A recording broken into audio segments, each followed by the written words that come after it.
My name is retired Colonel Lenny Enzel, and I'm a member of ANCA, and I host I'm the moderator for most of these webinars, and I really enjoy doing it. So this is our 13th webinar in a continuing series of linking Army Nurse Corps officers past and present, which is in concert with our mission to preserve the past, capitalize on the present, and embrace the future. And I think most of you might remember that tomorrow will be the 123rd anniversary of the founding of the Army Nurse Corps.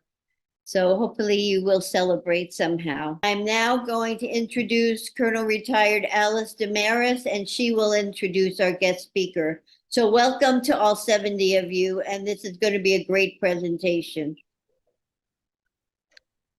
Thank you, Lenny. Good evening or afternoon, depending on where you're located. I have the distinct honor and excuse me, and privilege to introduce our speaker for this webinar. Normally, Lenny does the introductions, and I appreciate her indulgence in allowing me to take on this role for this talk. During my career, I had the opportunity to serve as a FORSCOM asset in 2 assignments, which at the time was rather unusual. I was the chief nurse of the 15th Evac Hospital at Fort Belvoir, and then I was the deputy corps surgeon for nursing activities for 3 Corps at Fort Hood.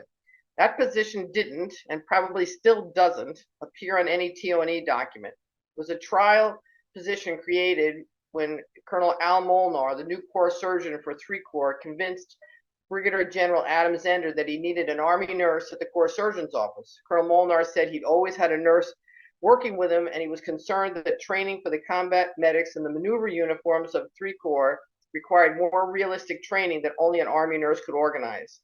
I held that position for 2 years, and while we did some creative things related to training, I realized being at the corps level was not the best place to adequately impact combat medic training. When I completed my assignment, I prepared an after-action report outlining my activities during that period. I made a recommendation that it would be far better to have Army nurses at the brigade or division level. You can imagine my delight when I met Major Donna Smawley, who, wait for it, had been a division nurse. Maybe somebody actually read my after-action report. So I'm pleased to have this opportunity to introduce Major Retired Donna Smawley, the former division nurse for the 10th Mountain Division. Donna enlisted in the Army at the age of 17 as a dental tech. Following her enlistment, she attended Columbus State University and graduated as an ROTC Distinguished Military Graduate. As a critical care nurse, her assignments included stops at then Fort Bragg and Walter Reed, and as the senior military instructor for the 10th Mountain Division at Fort Drum, New York. This assignment included a deployment to Afghanistan when she and her husband both had to deploy and leave their infant at home. Donna's subsequent assignments included inpatient and outpatient leadership positions at Walter Reed, Triple Army Medical Center, and Schuylkill Barracks, Hawaii, until her retirement in 2012. Never one to sit idle in her retirement, Donna then pursued a graduate degree as a nurse practitioner from Georgetown University. Currently, Donna fills her days providing inpatient pain management in the hospital setting. She's adjunct faculty at Georgetown University graduate level nurse practitioner program and is working with a home care agency in a nurse practitioner discharge program for high-risk patients which has significantly reduced 30-day readmissions. If that's not enough, Donna is also the Region 2 Director for the Army Nurse Corps Association, and she continues her service to the nation as an Army spouse.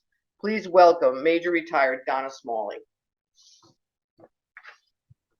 Thank you, Alice, for that kind introduction and the backstory. Someone read your after-action report. However, I'm more grateful that they followed through with your recommendations. Thank you all to the participants for sharing the next hour of your valuable time. So I'll share a personal and professional experience in this role, impress upon you that clinical competence applies in a non-clinical assignment. And I want to thank the Army Nurse Corps Association for this opportunity to build the legacy of Army nursing. We all have amazing stories. Mine is just one in a sea of amazing experiences.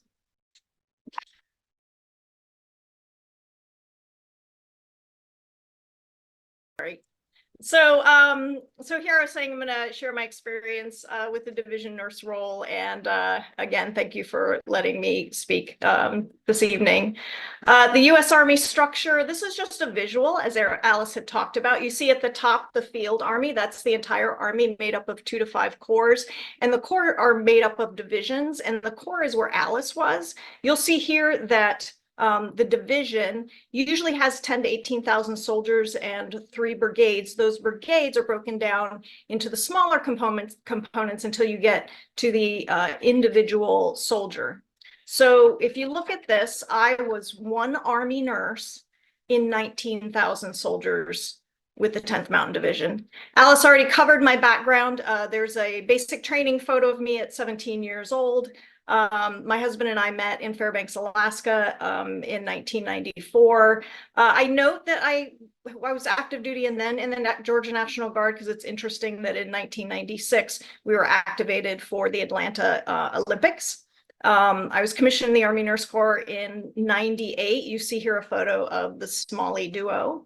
I was formally trained as a critical care ICU nurse and began my teaching activities in addition to my usual shifts. I would also teach at the LPN course and any CPR, ACLS, everything I could to teach. And that's where I got my love of teaching. I did qualify for the expert field medical badge, which was, I think, very valuable for the experience that I was going to have with the 10th Mountain. So dual military, my husband and I were both active duty military. I was at Walter Reed at the time working, and my husband was stationed with headquarters 10th Mountain Division. He was there for about 2 years, and I was at Walter Reed, like I said, Army Medical Center in Washington, D.C. So there's inherent challenges to being dual military. There's issues with being assigned to the same duty station. Most of the time we were separated due to military or individual military school requirements. So out of the 6 years that we spent active duty together, up until that point, we maybe lived together for 2 years out of that time. And then I received an unexpected professional opportunity. I received a call from the assignments office asking if I would be interested in joining George at Fort Drum as a division nurse. And I said, well, absolutely. I'd love to be stationed with my husband, but what is a division nurse? So the 10th Mountain Division is up in Fort Drum, New York, 30 miles from the Canadian border. It's very snowy, very cold, and very difficult to move to in February. Note here, the LI stands for light infantry. And the light infantry are lightly equipped, affording mobility and more fluid functioning. And historically, the mountain light infantry are trained and equipped to fight in different terrain in the mountains, at high altitudes, under extreme climate and weather conditions. They are the most deployed unit in the Army. Like I said, 6 brigades and 19,000 soldiers. One of our brigades was located at Fort Polk, Louisiana. So assigned to headquarters division surgeon's office. There, like Alice said, there was no doctrine for a division nurse, especially forward deployed. So I had assumed that I was told that I wasn't going to deploy, which was fine. So really the only job description for a division nurse was training the soldiers. I became the officer in charge and a senior military instructor at the Medical Training Center. So training medics is paramount. We would do pre-deployment training for soldiers in the individual brigades that would deploy. And then, like I said, we already knew that in February 2006, so the following year, the headquarters would deploy in support of Operation Enduring Freedom. So what we call garrison, so in garrison, that's stateside. So our stateside operations, we had a very meager staff, myself, another civilian, and NCO, and then brigade medics who would come in, and soldiers. The medics would help train their own soldiers, and then other soldiers would be our simulated casualties. We were located in an old building. There's a photo there that was pretty darn close to what we worked out of. So our training, routine civilian training, I note here, someone decided that medics should be EMT qualified. So we would do 3-week training at a time to recertify the medics. We'd also do CPR and advanced cardiac life support. Those of you who are familiar with this type of training, it's always you approach your patient with airway, breathing, circulation, the ABCs. And then we had to turn around and train the medics the combat way. And the combat way is always circulation first. So there was some confusion. Well, wait, you're telling me airway, breathing, circulation for my certification, but you want me to go forward deployed and think of circulation first. So just some disconnect with that. And the pre-deployment training, point of injury care, the combat lifesaver, and then the improved first aid kit training for all soldiers. And that's the small training, the small life saving kit that everybody would carry with their gear. And then we received some unexpected happy news around May 2005. So at this point, I'm 34 years old. That's pretty old. And we are expecting our first baby late January 2006, knowing that we were going to deploy in February 2006. And the expectation was a 120-day recovery for women who were pregnant and delivered. In the middle of our joy and training and the division surgeon office receives notification that the 10th Mountain Division has an opportunity to seriously up our game in training. We had a visit from the AMID Center and School that's located down in Fort Sam Houston, Texas. They came up, as well as the Centers for Army Lessons Learned, and basically wanted to change the training. The point of injury care was now going to follow these 8 points. And you'll notice that the tourniquets, the fluid resuscitation, the low blood pressure, the hypothermia, the specific things that were being done on the battlefield were being translated into training, started all with circulation. That golden 5 minutes to stabilize your patient, to stop the bleeding, and then the golden 30 minutes of medical evacuation to get that casualty to the higher level of care, either a forward surgical team or directly to a combat support hospital, was now the focus. So I found myself with an unexpected engineering opportunity to design and build the Army's first from the ground up medical simulation training center. They gave me parameters. You can have 7,000 square feet, specific funding amount. So I didn't know what I was doing. I went to an office supply store. I purchased a buy your own home computer program, and I started with 7,000 square feet and designed a medical simulation training center with it, but it wasn't just the building. So it was the furniture, it was the tile, the carpet, the landlines for the computer drops, where are all these going to go? It was the projectors and the screens and purchasing all those things.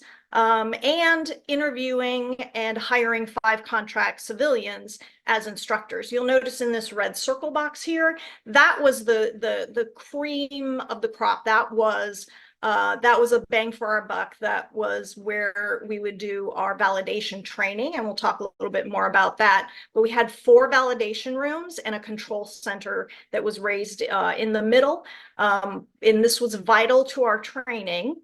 So the high fidelity point of injury care training, this was our goal, the Tactical Combat Casualty Care Force or Care Course, or TC4. So soldiers would go through an obstacle course. This is just a few of the obstacles: the deep trench, the low crawl, the aircraft casualty loading.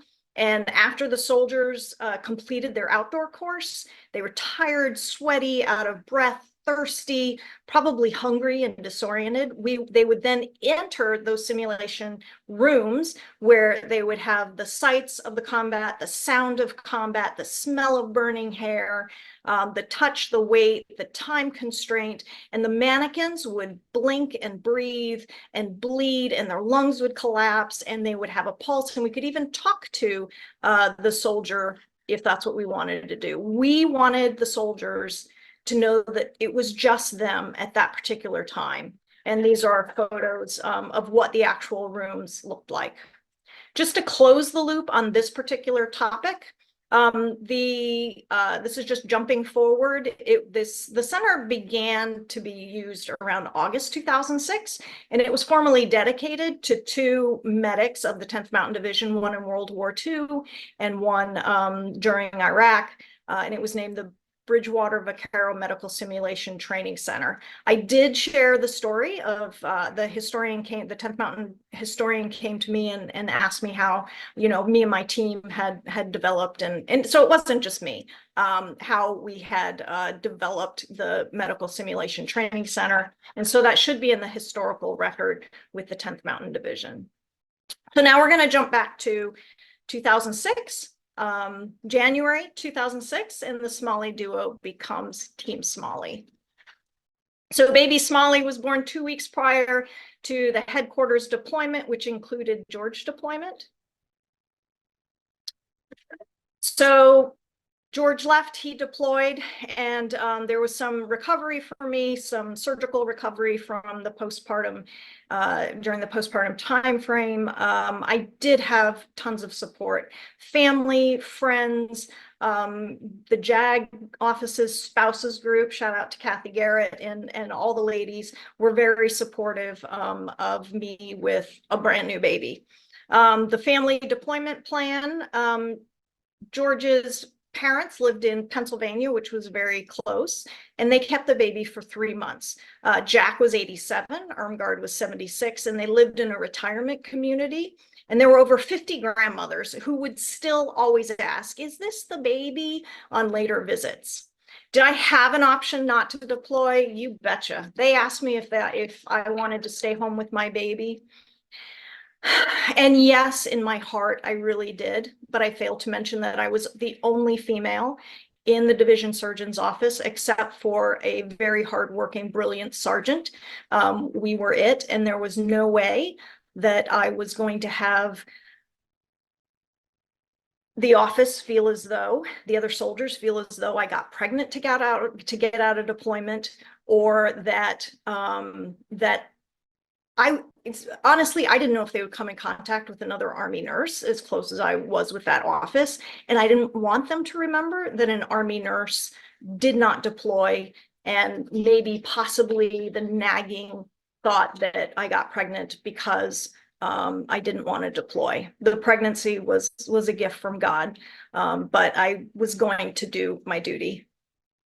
So finally, July 2006, so now it's 5 months that I finally arrive to Combined Joint Task Force 76 in Bagram Airfield, Afghanistan. The picture that you see on the left, that's the first day I arrived, and I was exhausted, and it was so hot, I thought I was going to pass out. George and I did live in a small container, think of a shipping container. We did live together for the 2 months that we were there together. Remember, I said that there's no doctrine for a division nurse forward deployed. So my job, other than whatever they asked me to do, became these particular jobs. So battle captain, medical liaison officer, clinical actions officer, and cooperative medical assistant missions. So imagine Bagram, Afghanistan, and your headquarters is the top secret central hub of RC East. You see that the United States was responsible for Regional Command East, which is in the blue, and we ran all the operations out of the Joint Operations Center, or the JOC, or we also called it the Bridge. The best photo I could find, because of course you can't take a photograph of a top secret central hub, is the university photo here. So imagine very much lower ceilings, no windows, 4 computers to every person in that graduated room, and 3 screens in the front. So you could watch operations in real time, drone footage of what was going on the ground. Truly remarkable, and not an experience that an Army nurse really ever gets the chance to do. So the operation, as the battle captain, My job was to facilitate and synchronize medical evacuation. So imagine sitting in that Joint Operations Center. I've got 4 computers in front of me. I've got a NATO computer, North Atlantic Treaty Organization. I've got the ISAF computer, the International Security Assistance Force, and as well as a secret computer and a non-secrets computer. And basically, my job was to look for 9-line medevacs. This is an example of a 9-line medevac, and basically it is a call for medical evacuation as quickly as possible.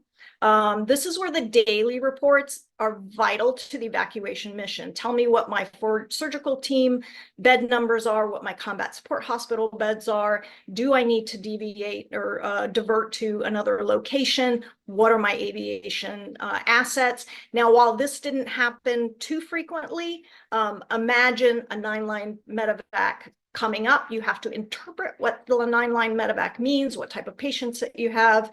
I turned to aviation, who sat right next to me, and said, what kind of birds you got? Where are they coming from? How quickly can they get up in the air? And I want you to send them to this particular destination. And that's where the clinical competence came in as well, is to be able to interpret the wounds of the casualties and to know exactly where they needed to go and where our assets were in theater. The medical liaison officer. So I was typically a night battle captain, but the other jobs that I did, I would take care of congressional inquiries. The local combat support hospital, I think it was the 48th Cache, they were going to move to a newly built facility on Bagram. So working with them and the move to that hospital, and then the Air Force was going to come in and assume that mission. Coordinate the Egyptian hospital move. There was an empty Afghan National Army hospital that was fully equipped, money poured in, fully equipped this hospital, and then it sat empty. So the Egyptian hospital, which was located on Bagram, was vital to take care of the local nationals who would show up at our gates. And so that hospital, but there were many challenges to moving that hospital, such as it had not been approved by the Afghan Ministry of Defense. Ramadan, they couldn't move during Ramadan because of they couldn't drive or operate machinery, and that was about a month away. They had to move or go home because all the money ran out for them by the end of the fiscal year, and the equipment that they had belonged to the U.S. Task Force Medical that was there. Truly fascinating. There was also pre-deployment site surveys that I assisted with. So the 82nd Airborne was coming in to replace the 10th Mountain Division. So they would come do a site visit. The Air Force would come to do a site visit. Of course, we had government officials and cheerleaders and, famous country stars would come and sing. Not that I would do anything with them, but it was pretty cool. Children, and then there were children with medical needs that were being considered to transfer to the United States. There is one good news story, Baby Blue, who had a heart defect that we did bring back to the United States, and then he returned to Afghanistan. And then the clinical actions officer, which is part of that clinical competence. I ran the immunizations for the flu in that, and I actually, for those of you who understand the verbiage, an operation order is a basic operation order for while you're in theater, while you're in the area of operation. And then a fragmented order is called a frago, is the short, but a fragmented order. I had to write a fragmented order of how the immunizations was going to be administered, and again, fascinating. Never thought in my life I'd write a frago. So the Cooperative Medical Assistance Team, this could be a presentation all on its own. So much information to give, and I just don't have time. I went on 3 cooperative medical assistance missions while I was there. The focus to going out to the local nationals was host nation welfare, Project Coalition Goodwill, but it wasn't combative intelligence gathering or an intelligence gathering operation, other than maybe disease processes that were unusual in a particular village, or do they have clinics and wells and things that they need.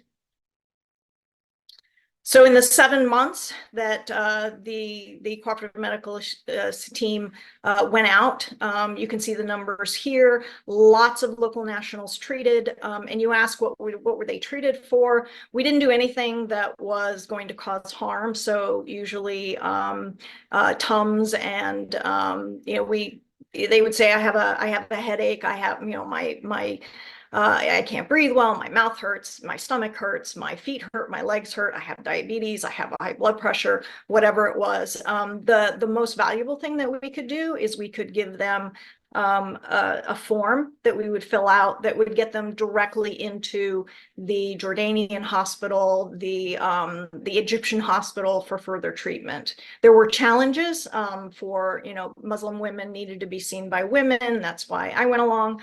Ramadan, we talked a bit about that. When Ramadan was going on and we were out, we had a lot of people who were feeling very weak, but we couldn't tell them to eat and drink water. So, and during that time of Ramadan, there would be no dental extractions done for the Ramadan period. So this is the area, that east part. You can see the red stars there is where we went. We went into the Hindu Kush, which is the Panjshir Valley. Absolutely gorgeous, needs to be a vacation destination. Jalalabad and then Ghazni. I need to give a shout out to the public affairs officer, Senior Airman Joseph Buzanowski, for all the photos that were, most of the photos that were provided. So when we went out to these different locations, it was usually me and a female physician. And then the midwife from the local area would come to the clinic and provide the OB care.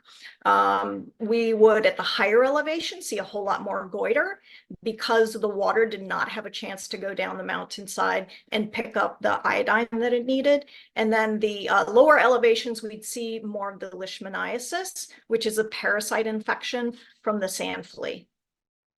The children, now remember, I left an infant at home, and so the children just broke my heart. And any chance I had, I would cuddle them. And then the first large photo here, that is looking from our clinic to the waiting line of all these children. So our mission included veterinary care, deworming animals, deworming the children and giving them vitamins so that they could be healthier. Because when you have worms and you give them vitamins, you just get healthier worms. So deworming was very important. Health and hygiene classes for the women. And then the goodwill, playing with the children, having a good time with them, just being a positive presence, because the Taliban never played with the children. So I can remember one time I was trying to get them to play Duck, Duck, Goose, and they thought it was just the most hilarious thing because in their language, goose meant fart. And so every time, we go around Duck, Duck, Goose, they would just laugh and then they would end up just playing a game where they would jump over a stick. So it's really what they wanted to play. So we ended up doing that. So Colonel Dalton Diamond, the CMA director, absolutely true with his quote here. We're not just fighting a war, we're fighting poverty, disease, and hopelessness. And if we can keep them alive and do what we can to help them, we fight all three.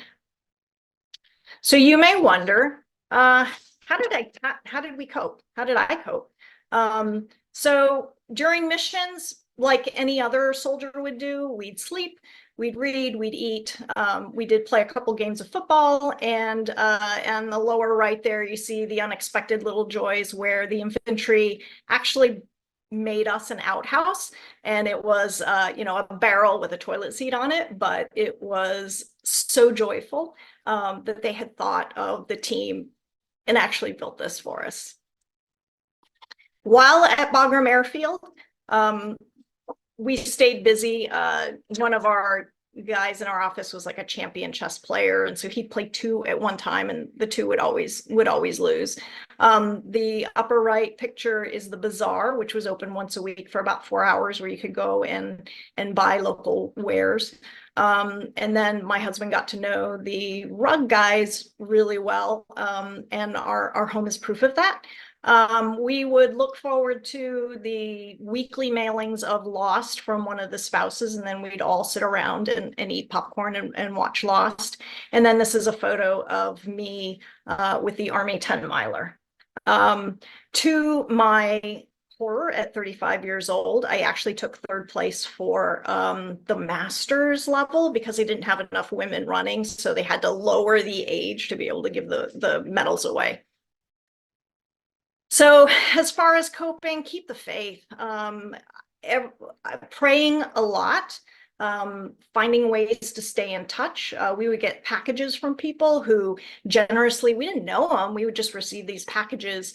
And, you know, if a letter was written in, I'd always return a letter and you know, get a pen pal. You got to break up your Groundhog Day sometimes. Imagine 6 days a week doing the exact same thing every day. You wake up, you walk to the chow hall, you go to work, you go back to the chow hall for lunch, you go to work, you go for dinner, you know, you maybe exercise and go to bed. So you got to break that up. So Sunday church was quite a treat. And then family is everything. I mean, this is why we do it. We do it because we love our families and we want them to be safe. I highly recommend that you journal. I actually have my journal here.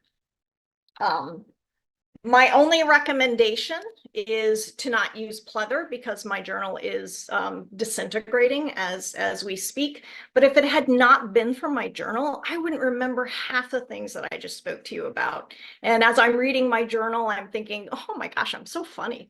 So it really was heartwarming to revisit that time and the names and the dates. And so I highly recommend that you journal. And I've never been a journaler, so that was the first time I had actually journaled. And the reason I journaled is because I didn't want something to happen to me. I would lose my life and my child would have nothing to hold on to. And then you got to appreciate what you have. I have down in the right-hand corner, I was on a village outreach where we actually just drove into a village and provided medical care. And the interpreters were priceless. The interpreters, you know, it's kind of what we see now when we do clinical and we're using an interpreter. You know, it's talk, and you don't know what they're saying. And then the interpreter turns to you and say, oh, their stomach hurts. And it's like, no, that's it. You know, they didn't know medical interpreting, but yeah, this big shout out to my to the interpreters. And then you can see here on the lower left, my mom and other people would send, you know, a month in advance, whatever the holiday was, they would send a bunch of decorations, and I would decorate the office as, you know, just me and that sergeant being the only females. You know, we also needed a happy ladies touch too. So, and finally, redeployment. So George did return at 8 months old. I returned at 13 months old. Whoops, let me go back, sorry. And then at 18 months old, we were lucky enough to be featured in the Military Officers Association winter 2007-2008, where the journalist wanted, well, actually wrote an article about dual military and how they make it work. So takeaways from my presentation.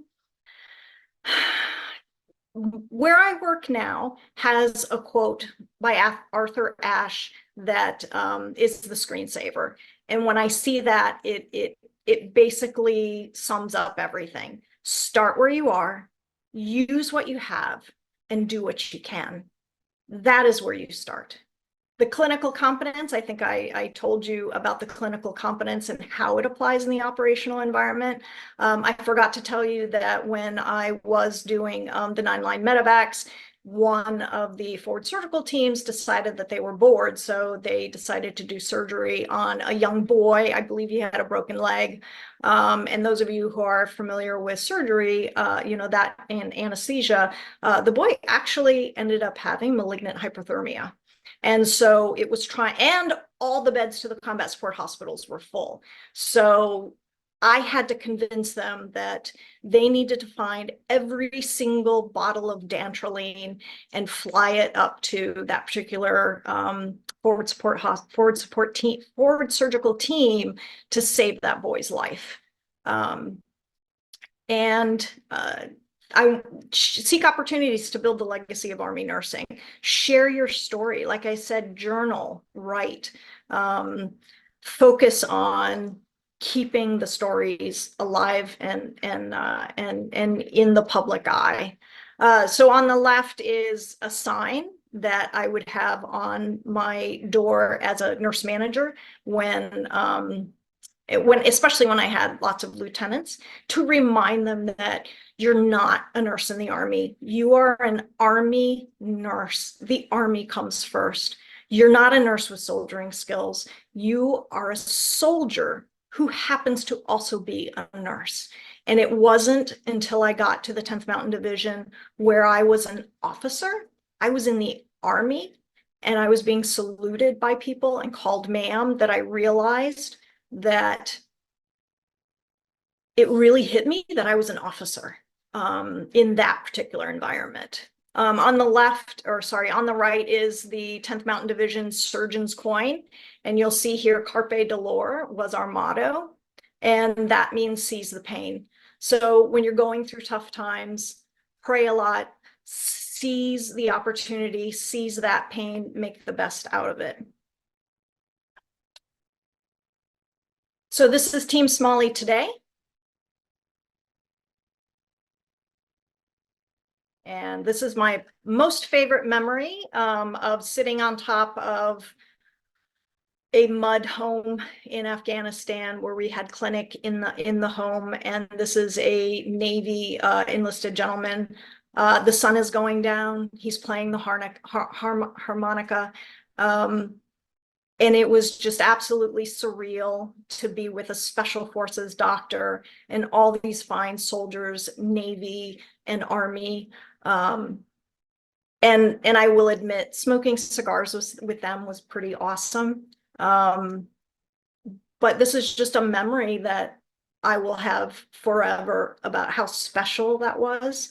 And I am just so thankful that I had this opportunity. And I hope you all enjoyed the presentation. And if you have any questions, I'll be willing to take them now. Well, thank you, Donna. What a phenomenal presentation. That was great. Thank you. Nikki, do you want to take back the screen share? Do you want me to?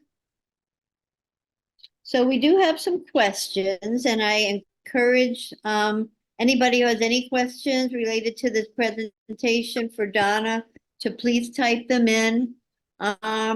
Roy Harris, former president of the Army Nurse Corps Association and just a wonderful Army Nurse Corps officer, wrote, "Fascinating, unique experience, Donna.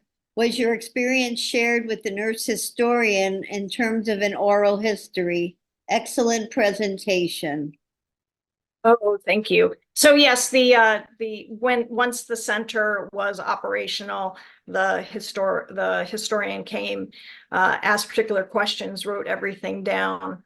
But no, I wasn't recorded or videoed for that. What a loss. And another question from Roy that I think about a lot with deployments is lots of pediatric issues. What kind of pediatric support did you have on the ground there? So the Special Forces doc did have a vast amount of experience, and I could always go to him to ask a question. On one of the missions, the female physician was actually a pediatrician, so that was very, very helpful. The female physicians were amazing and had lots of experience. So while I was a critical care adult, I had worked critical care pediatric. So when a dad showed up with a child, turning blue in his arms, I knew this was bad, and we needed to get them to the Jordanian hospital very, very quickly. So yeah.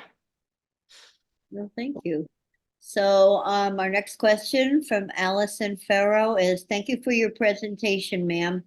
Would you make that same hard decision to deploy again? Why or why not? So I probably made it sound easy, but it wasn't easy. I really struggled with wanting to be home with my infant. But I had always thought, I'll have more kids. We were never blessed with additional children. So it does break my heart that I miss the baptism. I miss the first steps. I missed quite a bit. So I would probably make the same choice. You make the best choice that you can, but it does weigh heavy on my heart that I miss so much. But a sense of duty was great as well. Yes, I understand. Thank you for sharing that. This comes from an anonymous attendee who said, what advice do you have for a new lieutenant going to their first duty station? Take all the opportunities that you can. If you're offered to lead something, do something, get involved. There's the Junior Officer Council, which is very active usually at the different hospitals and clinics. I will tell you, as a second lieutenant in 2001, was it was the 100th anniversary. Yeah, 2001 was the 100th anniversary of the Army Nurse Corps. And I said to my chief nurse, we need to have a dinner. We need to do something. And the chief nurse was, well, okay, Lieutenant Smiley, you go right ahead. And I did. And I had majors and I had senior, officers at my meetings, and we had a great big dinner. And it was wonderful. And, that was as a second lieutenant. So yes, you can do great things as a second lieutenant. You need to find the opportunity, and you will make a difference. Thank you for the question. Thank you, Donna. Elizabeth Dixon wants to know, what was your favorite place? Favorite place in Afghanistan or? Not sure.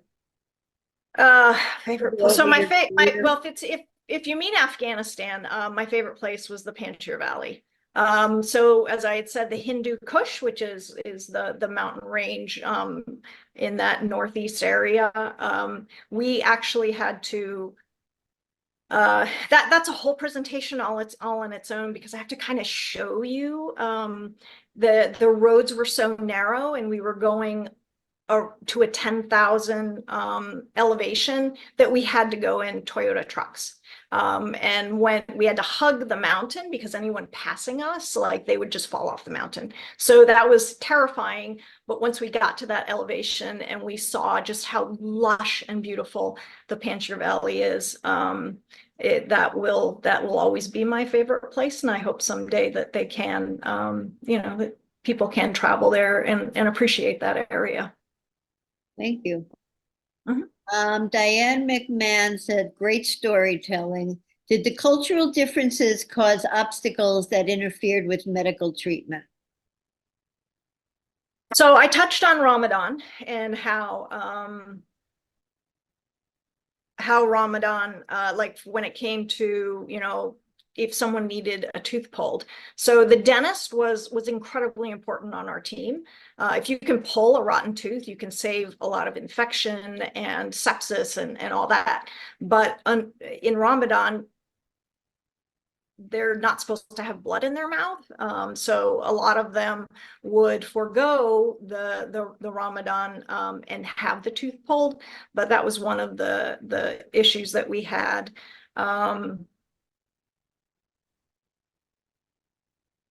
Yeah, and other than, women seeing women, and sometimes the women wouldn't even want to see me, and I'd have to, get up under their burqa with them and, talk to them under the burqa because they didn't even want to take their burqas off. One woman came in and she came in with her husband, and she was younger and she was wearing a full burqa, and the husband said, well, you know, the top of her head is rubbed raw. And when I got under there, showed her I was a woman, and you know, hey, and the problem was he could not get her to take her burqa off, and so she kept the burqa on so much that it rubbed the top of her head, and so we were able to clean it and dress it, but it took some convincing to have her take a look at it. Wow, thank you. Nancy Moulter said, what kind of training did you get or your role in the JOC? Oh, the training. I think just kind of like on the job training. This is what we do, your turn. I will tell you, as far as training and preparation, I think they call it now the Captain's Career Course. When I was in, it was the Advanced Officers Course. That brings together all the different branches. So infantry, air defense, artillery, you know, medical, nurses, everybody, all the different branches, aviation, and you learn about military history, you explore the different combat operations, military operations, you look really closely at battles and battle plans, and in the end, you all are together and you have a simulated operation. So none of the instructors talk to you. You're like, okay, this is where the enemy is. This is what we have. This is what we're going to do. These are our medical assets. And you go through that whole operations piece of it. And that was invaluable.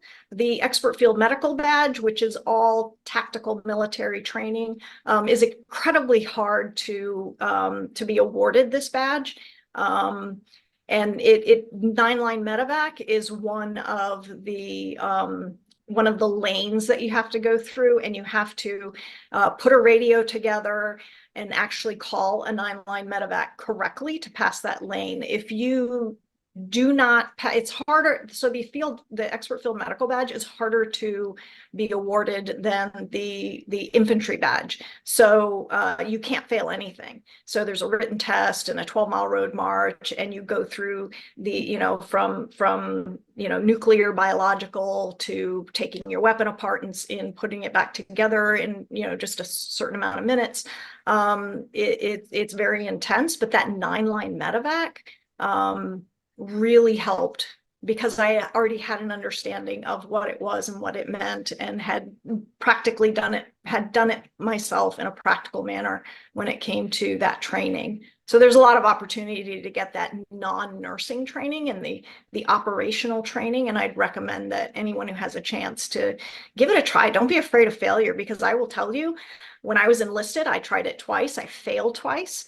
It absolutely broke my heart. And then the third time I went as a lieutenant, you know, I actually, the road march portion of it was too long, and my husband actually did the road march with me, because that's the very last thing you do. You have to do a 12-mile road march within a certain amount of time. I think it's 3 hours.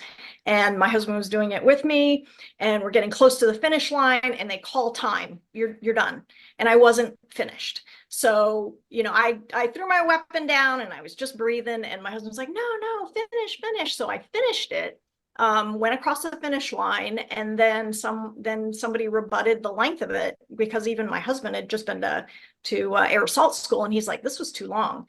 And 3 months later, they come down and say, yes, you guys were right. And, you know, we took off so many minutes of anyone who finished, and if you're within that time, then you know, so 3 months later, I was awarded my Expert Field Medical Badge. So go, try as hard as you can, keep trying, and you'll achieve it. Never give up. Never give up. Never give up. So Mary Kay Powers wants to know if you're in the Library of Congress. Have you been interviewed by the Veterans History Project? I don't think I've heard of that. Well, I would encourage anybody on this call who's a veteran to look. You can just Google the Veteran History Project. I was just working with them for another organization, and they do oral histories, a video and audio tape, and it goes to the Library of Congress, and it'll be there in perpetuity. Your children, your grandchildren will be able to go there and look at the recording. And especially with your unique story, I would definitely encourage you to do it, but I encourage everybody to do it. Yeah. There's a prescribed questions that an interviewer will ask you. It takes less than an hour, and I think Okay. it's really worthwhile. I know I've done it. Great question, Cindy. Thank you. Let's see. Next is anonymous. Does the 10th Division still utilize the training facility? Was the facility used as a model for other training facilities to be built? So yes, at the time, the AMED Center and school came down and they had chosen 14 locations to build these medical simulation training centers to be regional locations. When I was researching for this presentation to update myself, I was amazed at all the articles and all the great things they're doing up there. They are working with fire and police and National Guard, and there's one article about specifically the Army nurses that were training at the Bridgewater Vaquero Center, but it is, they finished the obstacle course outside. So I would be excited to go up and take a look at it, because when I was there, we built the center, we started working on the outdoors, but you can imagine anywhere that, is so close to the Canadian border, you only have a certain amount of time to get work done. So, you have winter time and you have construction time. So yeah, it's, I would love to see it again, and see everything that they're doing. Yeah, yeah. It's a very nice place to visit in the summer. Oh, definitely in the summer. What kind of communications did you have, phone calls or emails with your family and your child baby for pictures or contact? So, we have tons of videos, everyday videos. When George went home, he would, when he got home at 8 months old, or yeah, 8 months old, we have tons of videos at the grandparents' house. Lots of photos, everyday photos, being sent to me. You saw my little cup there with all the photos on it. But as soon as I got home, it all kind of stopped. So and when I was researching, again, I was looking for different computer drives and that, and I found the drive with all the videos and all the photos, and just quite the blessing to find all that. And then as far as calling home, the time difference, when I was working at night, I think it was easier to call home to stateside. And then when I was out on missions, we did have a satellite phone, but really only calling back to Bagram to let them know we were safe. We did have some scares with, snipers on the hill and emergencies called and that type of thing. But to be able to call George back at Bagram and say, hey, we're safe, we're okay. Those were the communications that we had. Great. This is from an anonymous attendee. If you had to pick your absolute proudest moment while deployed, what would it be? Oh man, proudest moment.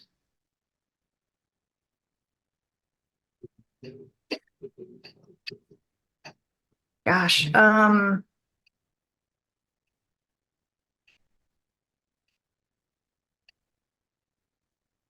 mean, so proudest moment.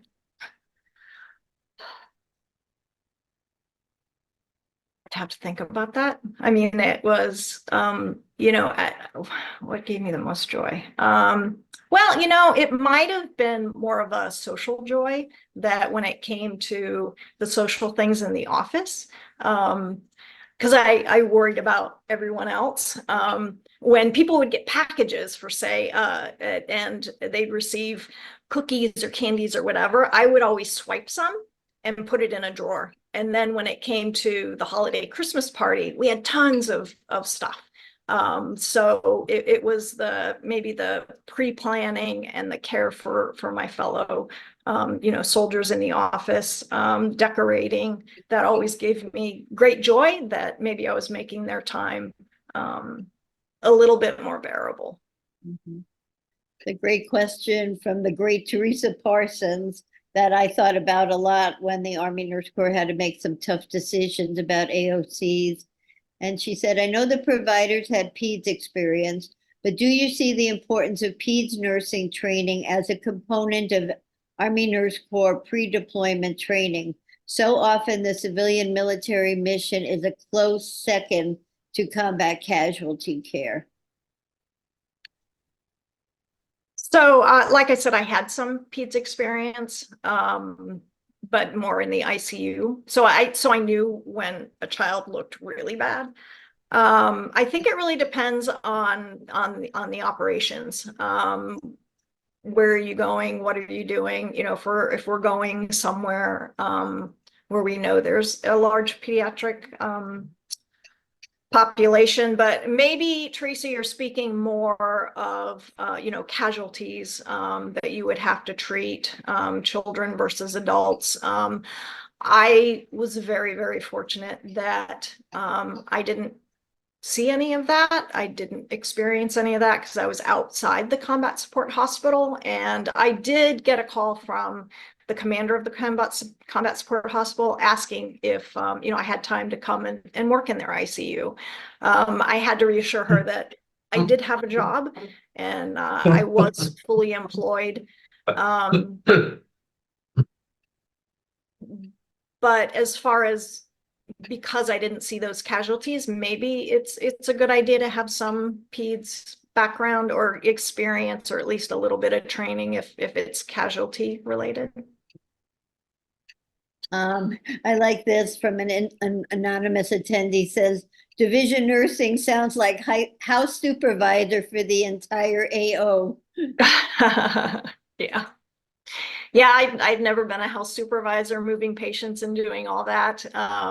But that's actually a pretty good explanation. Jack of all trades, whatever they told me to do. Because I mean, honestly, when I got there, I was concerned that I wasn't going to be relevant, that there was going to be not a lot for me to do. So when something came up, I was like, oh, I'll do it. You know, the helping with, you know, the moving of the different hospitals and those type of things. You know, I'll do it. So. Another anonymous attendee, or perhaps the same one, says, what was your most important lesson that you learned? Most important lesson. I mean, I've always been pretty flexible. I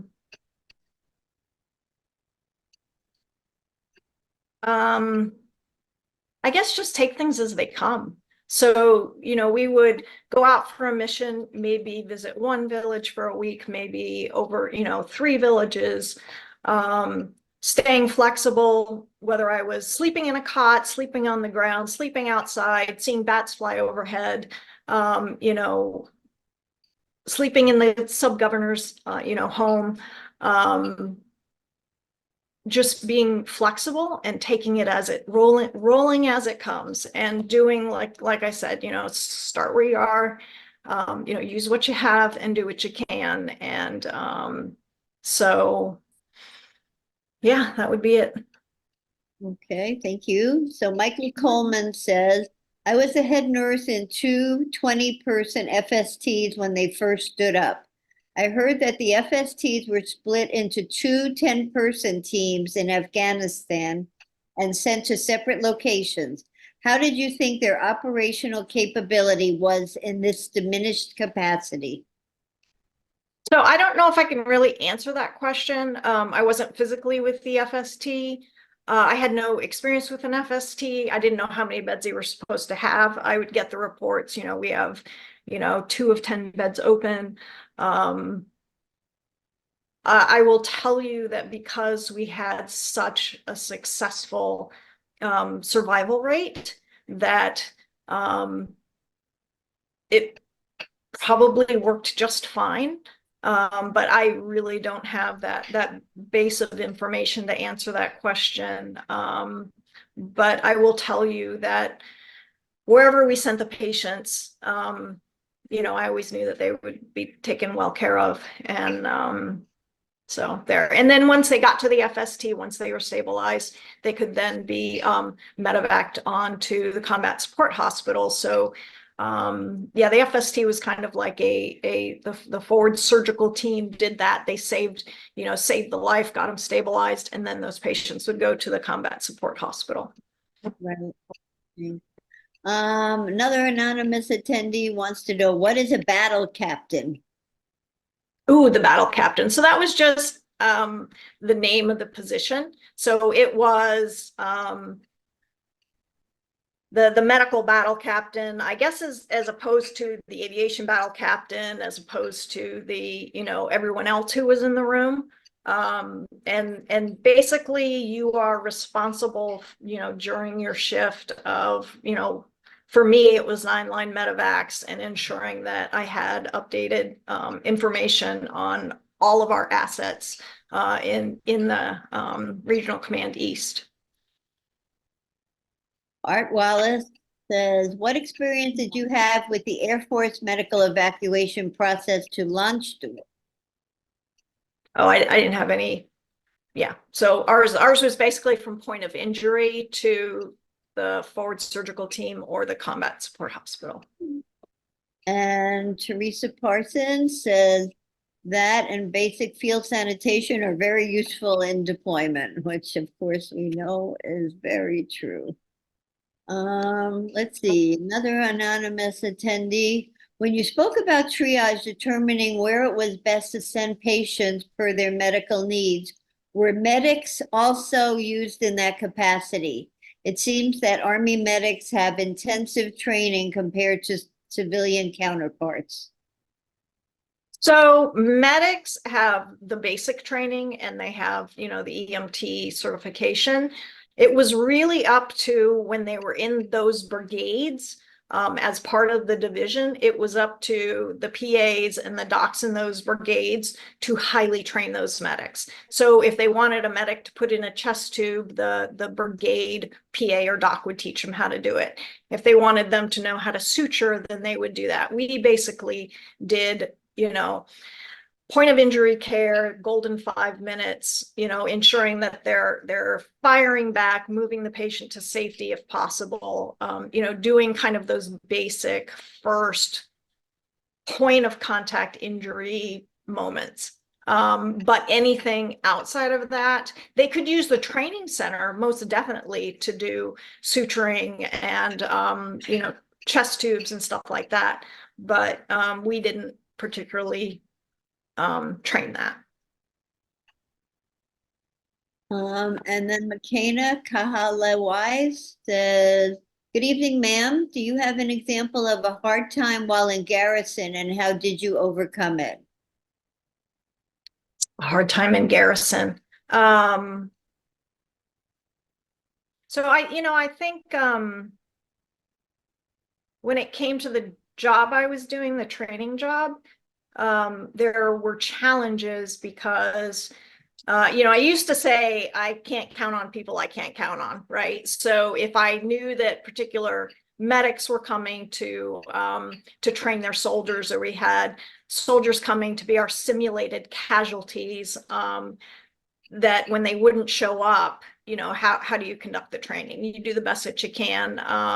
But, sometimes we'd have 2 or 3 classes going on at one time. We try not to do that, but especially that 3-week EMT recertification time, we typically had like another course going on at the same time.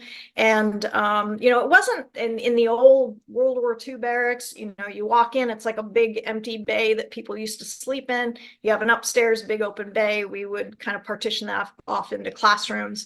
But it wasn't fancy, but I mean, we really needed the support and the brigades to, come through with the medics to train their own medics and, to help assist training, and then soldiers to act as casualties. Well, thank you for such a great presentation. Thank you for answering those 22 questions. We've gone over the hour. I just want to remind everybody that as you sign off, you'll get our little 4-question survey. And that the recording will be on the ANCA website in about a week or less. If you're not an ANCA member and you've been an Army nurse, you're more than welcome to join us for the $40 for 2 years. It's a great deal. We're going to have our next webinar. We're looking at the date now, and it'll be posted. It will most likely be in April timeframe. And we've got a great speaker already lined up, and we're just going to negotiate on dates that'll work for all of us. And so I would like to turn it over to the president of the Army Nurse Corps Association, Colonel Retired Karen Gaussman. And thank you all for your attendance. Good evening. Donna, thank you so much. It was a phenomenal presentation. You're a great storyteller. And I think the information you shared was not only valuable to me, but to all of our colleagues. And I need to say that your enthusiasm was touched all of us, and I'm sure it had an impact on all of those soldiers that you interfaced with when you were with the division. So kudos to you for bringing that enthusiasm to us, but sharing it throughout your military career. I do believe your experiences and your dedication to service is an example, an exemplary example of all of those other Army nurses who have preceded us and continue to serve today. So thank you very much. We are indeed grateful for your service commitment, for yourself and for your family. Thank you to your husband and your daughter for supporting you beyond that deployment and into what you do today as a nurse with Army nursing experience. To Lenny, CJ, Alice, and Nikki, thank you. Without your coordination and support, these webinars would not happen, so I appreciate that immensely. Today, I want to close with a reminder of what the theme is for the 123rd anniversary, which we will celebrate tomorrow. It is 120 years of serving with distinction and healing with compassion. I believe, Donna, that you exemplify that for all of us in your words today and in your service. And so to all, I thank you. I wish you a good night and safe travels.